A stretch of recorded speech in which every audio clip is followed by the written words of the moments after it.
isang linggo pa lang, marami nang nakakaalam ng pangalan ko. Ang sarap palang makilala. Huwag ka mag-alala. Maibabalik ko rin ang lahat ng ipinuhunan mo, Daniel. May isa pa akong sorpresa sa'yo. Ano yun? Tungkol sa nanay mo. Tungkol kay nanay? Bakit? Ano nangyari? Nahanap ko na kung saan siya pinakulong ni Selma. Nakikita ko na si nanay.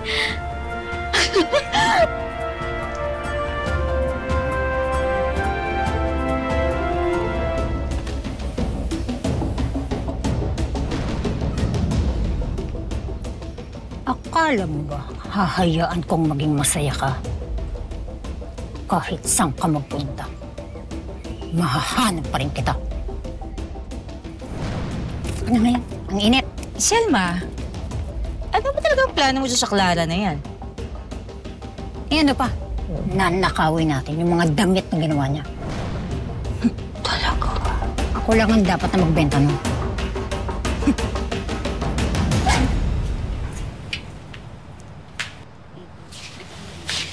Ganda nga nito eh. Puti. Puti.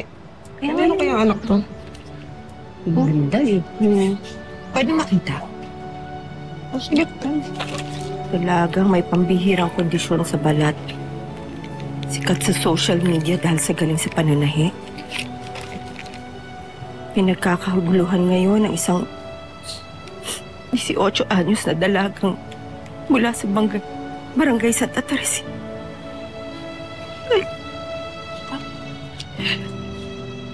Kinuha kayong dyari mo eh. Kinuha kayong dyari natin.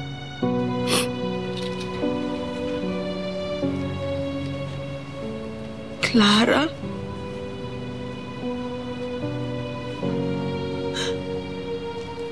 Clara ang pangalan niya. Clara, ikaw nga. Ikaw yung nawawala kong anak. Yung anak kong ninakaw sa akin ni Selma. Ikaw nga.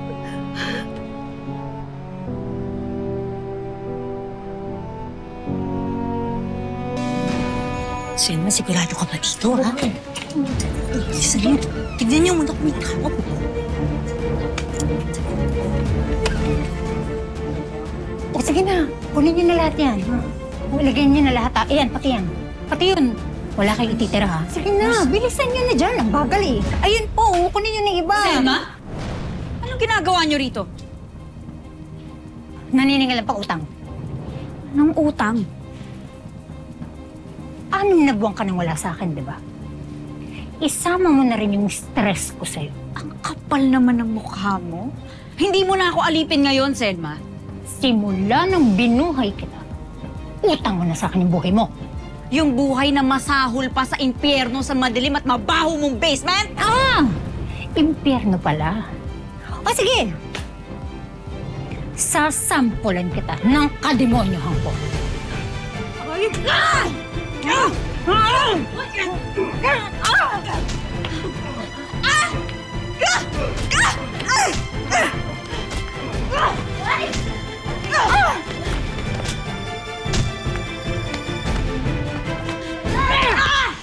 Ito ang tandaan mo, Clara.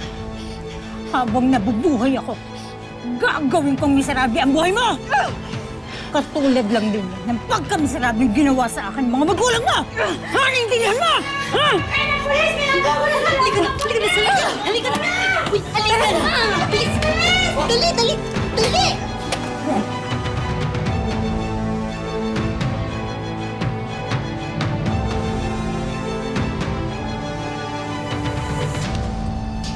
Ito.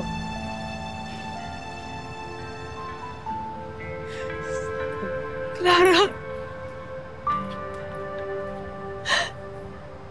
Clara! Ikaw ba yung anak kong nawalay sa akin? Clara!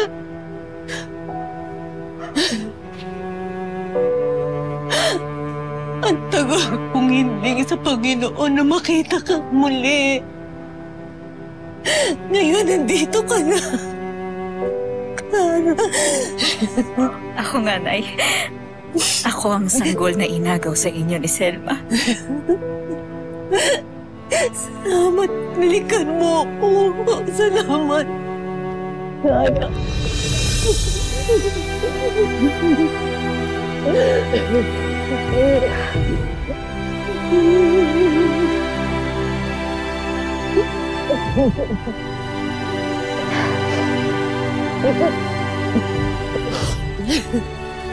Huwag ka na mag-alala, Nay, ha? Kahit paano may kinita na ako. Gagawa ako ng paraan para makalabas ka dito. Kukuha tayo ng abogado. Salamat. Salamat.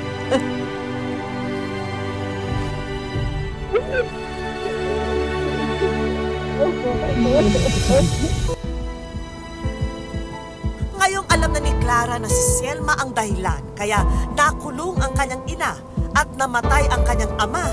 Kikilos siya para pagbayarin si Selma. Ano kaya ang plano ni Clara? Sagad na talaga sa buto ang kasamaan ni Selma. Wala akong ibang maramdaman ngayon kundi bukod sa lahat ng ginawa niya sa pamilya natin.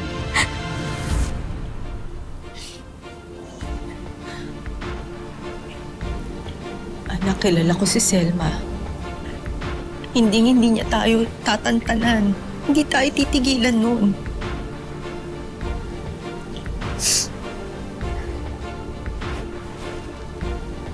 Huwag kang mag-alala, Nay. Ang dapat sa mga kagaya ni Selma, inilulugar sa dapat niyang kalagyan. Gaganti tayo kay Selma.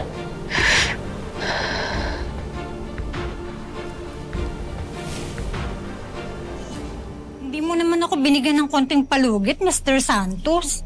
Grabe, wala ka namang konsiderasyon, no? Tsaka tingnan mo naman, bagsak ang economy, kaya nga nalugi ako, oh. Nago, Selma, puro ka na ng palugit.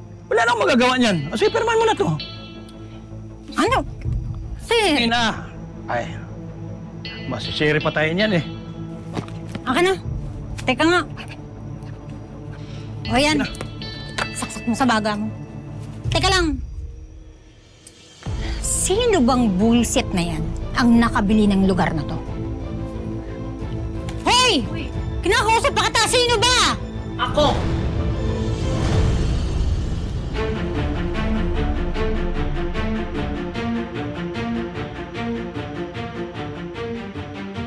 Huwag mo nang isisi sa ekonomiya kung bakit ka nalugi, Selma. Dahil lahat ng naipondar mo, galing sa dugot pawis ko. Hindi ka naman talaga magaling manahe. Magaling kang manira ng buhay. Masyado kang matapang, ano? Porke ba nailabas mo na ang nanay mo kriminal?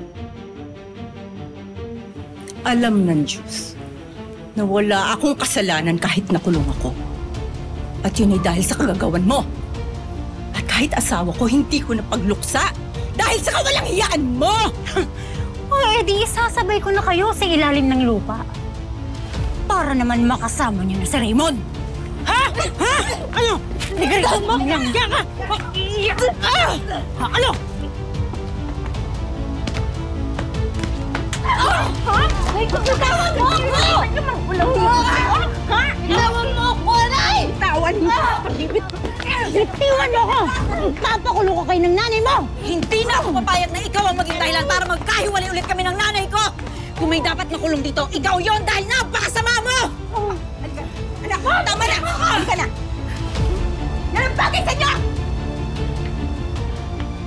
Hindi pa tayo matatapos, Clara! Habang hindi nasisira ang buhay niyo!